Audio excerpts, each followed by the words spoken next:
माझी मुलगी माही 7 महिन्यापासून तिला खूप फिट्स यायचे, जसं रोज दिवसाला तिला 3-4 वेळा फिट्स यायचे आणि त्याच्यामुळे ती नॉर्मल होती 7 महिन्यापर्यंत. पण त्याच्यानंतर फिट्समुळे तिचं ब्रेन डॅमेज झालं, त्यामुळे ती अशी आहे, म्हणजे अशी झाली होती.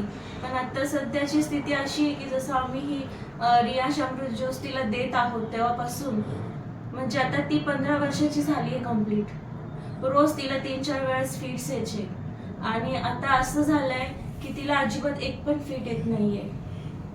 तर मी ह्या सर्वाचा गौरव प्रथम तर माझ्या देवाला देते. देवाचं नाव मी उंच करते की त्यांनी मला हे अमृत, खरंच हे अमृत नावासारखंच आहे अमृत.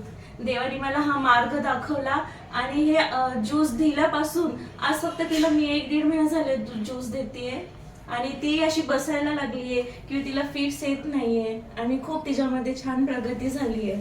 त्यामुळे मी खरंच खूप आनंदित आहे आणि मी थँक्यू म्हणते भारती सिस्टरला की त्यांनी हा मार्ग मला दाखवला. आत्ताच आपण पाहिलं आणि मागच्या वेळेस जेव्हा मी आणि तृप्ती मॅडम माहीला भेटायला आलो होतो तेव्हा तिला बसता येत नव्हतं आणि आपण आता बघू शकतात की ती मनाने बसलेली आहे, म्हणजे थोडासा आधार न घेता ती अशी बसलेली आहे. ती पहिले हसत नव्हती, आता ती हसते, ती चांगली ओळखते, तिच्या ॲक्टिव्हिटीज इतक्या वाढल्या आहे की तिच्या आईचं असं म्हणणं आहे की मला गॅरंटी आहे की अमृत ज्यूस घेऊन ती लवकरच पायावर उभी पण राहील आणि पूर्णपणे नॉर्मल तिचं जीवन होऊ शकेल.